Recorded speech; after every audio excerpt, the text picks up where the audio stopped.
Why can Oregon beat Penn State this Saturday night in the whiteout? Don't they have to travel 2,000 miles and play in one of the toughest environments in college football? Well, they do, but just because Oregon has to do those things and is a 3.5 point favorite doesn't mean there aren't reasons why they should win Saturday. I picked Penn State to win and cover the 3.5 point spread, but this is a big game. It's a game that I'm excited for. If I had to choose between this and Alabama, Georgia, I would watch this and only this Saturday night. So I want to take things from an Oregon perspective. I want to debate on the Oregon angle tonight and give you 10 reasons why the Oregon Ducks can beat the Penn State Nittany Lions. There is, in a reply to the pinned comment, a link to my Oregon Penn State preview and prediction video. Highly recommend you check that out. There's also a link to a 15 reasons why Penn State will beat Oregon video if you want to get the other perspective and what I think the other angle is. Without further ado, let's get to these 10 reasons. But before we do so, please like the video, subscribe to the channel. Also, hit that notification bell. That way you can get notified when I release new content and when I go live. And also hit the notification bell for the Oregon and Penn State football playlists that are linked to the video. That way you can get notified when I react to this game, when I release more videos talking about specific factors in this game, and also when I talk about these teams later in the season after this week, and when they make the college football playoff, because inevitably, I think they will. And make sure to comment your thoughts down below. I'd love to hear your analysis, whether you call me a moron or the smartest man on the earth, or hopefully somewhere in between. But let's get right to it and discuss reason number one. Reason number one why Oregon should beat Penn State this Saturday is their insanely high ceiling. So right now, Oregon is playing at a level that many would say is the epitome of an elite team. They're playing at an elite level. They're playing like the number one team in America. I know it's against nobodies, but Penn State's also played against nobodies, and they don't look quite as fast or all in as Oregon does. Oregon is a 78% blue chip ratio and several aliens on the roster independent of solely recruiting rankings. So they have a top 5 talent roster in recruiting, and unlike some other schools such as LSU with the 6th most talented roster, but they're playing like just a top 20, top 15 team, Oregon's actually playing as if they have a top 5 talent roster. And their aliens, I would say right now, could be Dante Moore, certainly Kenyon Sadiq, certainly Brycen Moore. I have a feeling that one of their offensive linemen could be, whether that is their center, Iapani Lololu, who's well over 300 pounds, I think 6'2", 3 or 4, one of the better centers in America. One of their tackles could be Mateo Uiagalelei has that potential. I would also say that Naeem Offord is someone in the future who could have that potential, and Dylan Thieneman is someone who has that potential for sure. Wouldn't also count out Ife Obadegwu, one of the corners that Oregon has there. Plenty of awesome future NFL players are on the Ducks roster, and that counts against a team in Penn State who doesn't quite have the same amount of blue chip players. Reason number two why Oregon should win this game is their elite efficiency metrics, and this ties in with a broader overall point that I want to discuss here, which is that Oregon's biggest argument to win, the central theme to why they should win, and everything that I think branches from that, is they have superior recruiting talent and the more proven quarterback as it relates to this current season. So they look faster. They look more efficient. The analytics suggest that they are. Their quarterback play has been cleaner. For Penn State, I think the foundation of every argument for why Penn State should win has to relate to their trenches and or experience. And maybe Jim Knowles specifically. Oregon fans very familiar with him. Their Ducks, Lanning and Stein, torched him the first time. He torched them even harder back the second time. For Oregon, I think that quarterback Dante Moore and the aliens they have on the roster is where you start, really.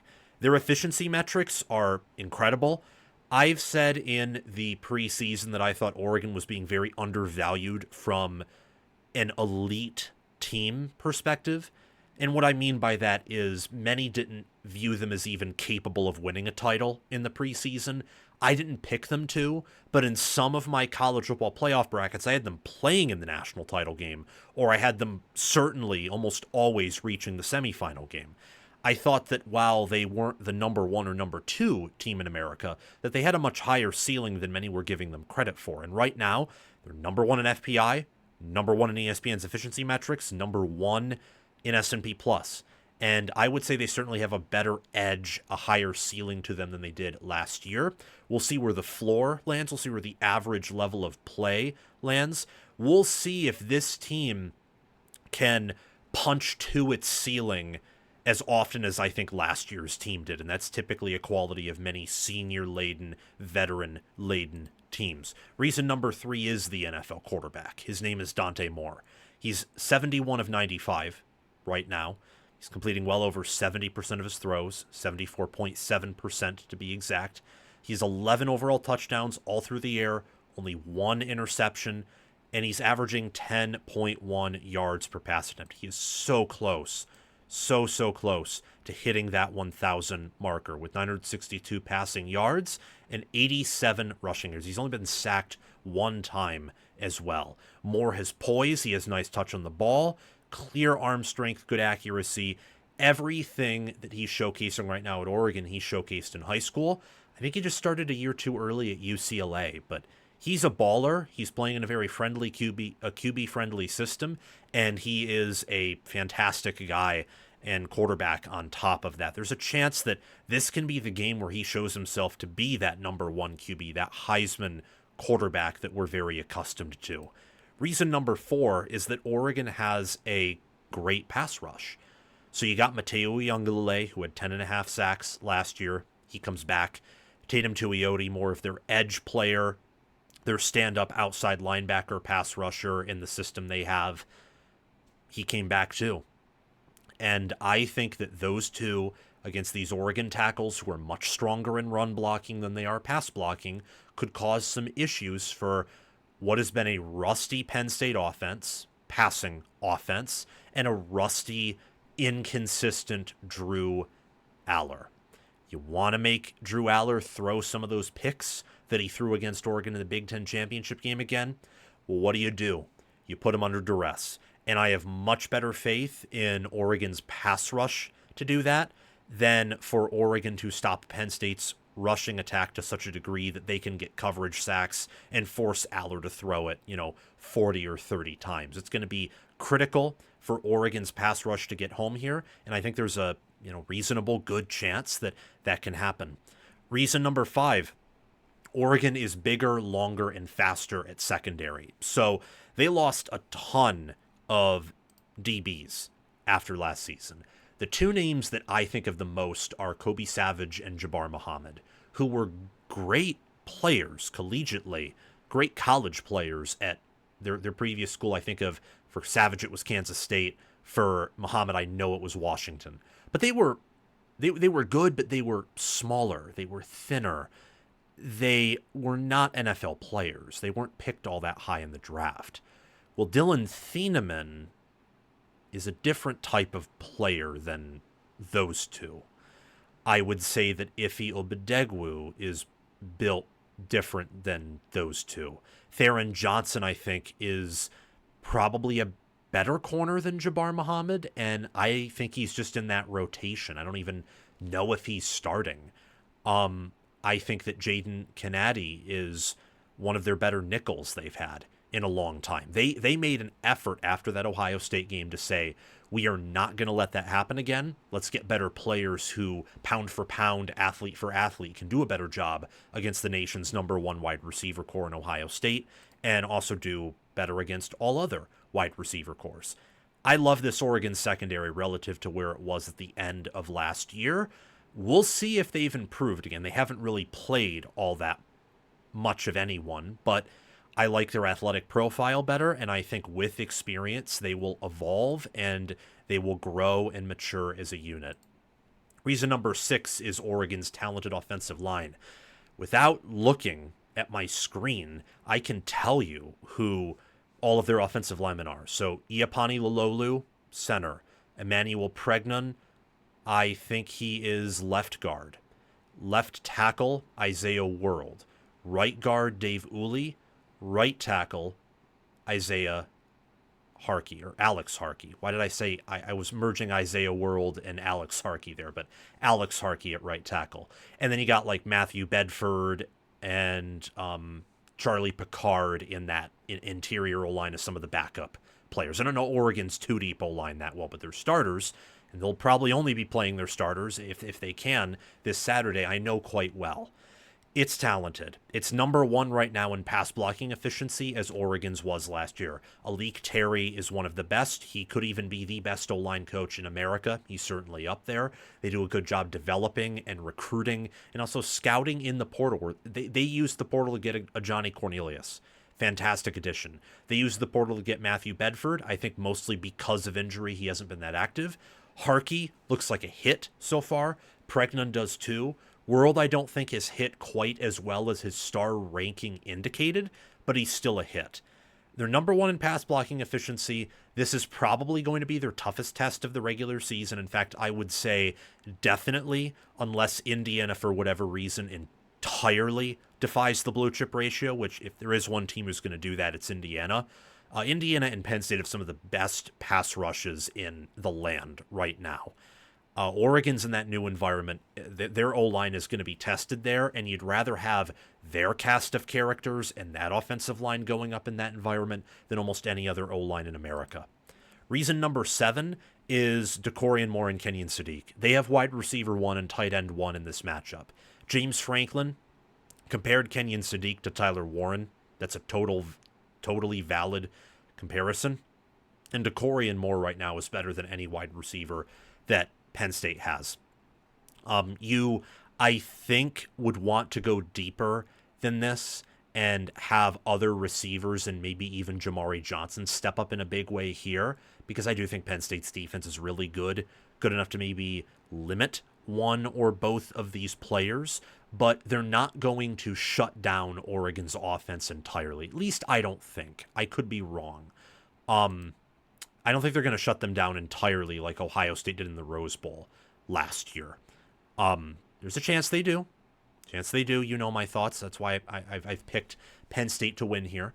But I do think that Oregon should expect to win because they have an X-factor wide receiver in Moore who's an absolute alien, and Sadiq too, who can match up well against some of these really good and future NFL Penn State defenders and win and really open up the offense and open up Penn State's defense.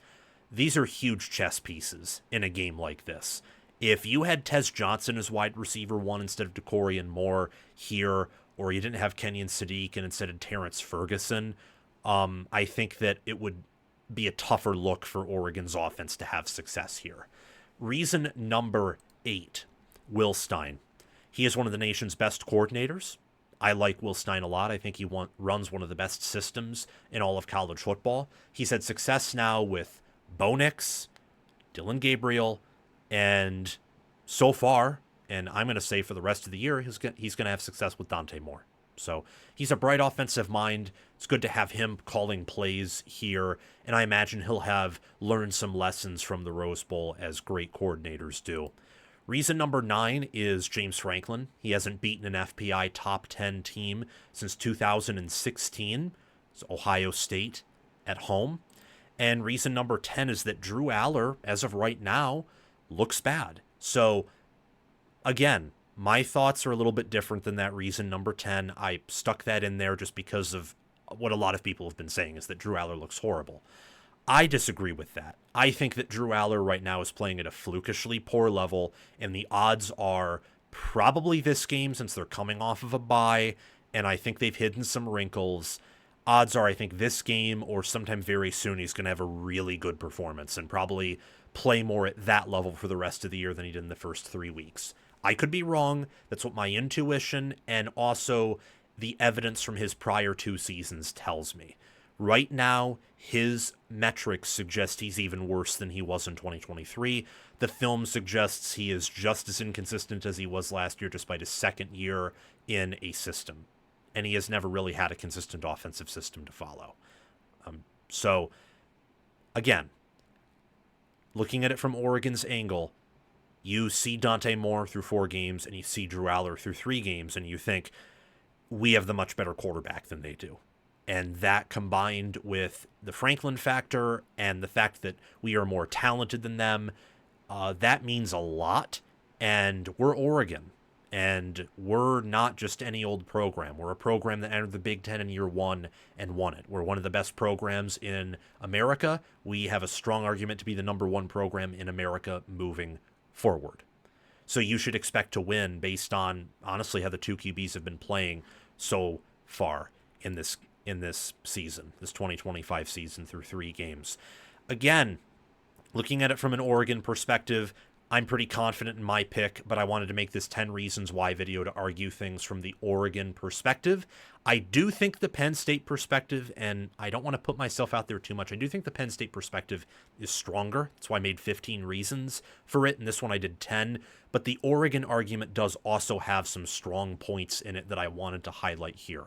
Having several aliens the way Oregon does, and having a quarterback like Dante Moore who just never looks phased is so critical, on top of having 2 great pass rushers that could match up well with a Penn State offensive line that their one weakness is probably pass protection at tackle. Thank you so much for watching. Make sure to like, subscribe, hit the notification bell, and comment your thoughts down below. Also hit the notification bell for the Oregon and Penn State football team playlists. I'll see you all very soon. Have a great day.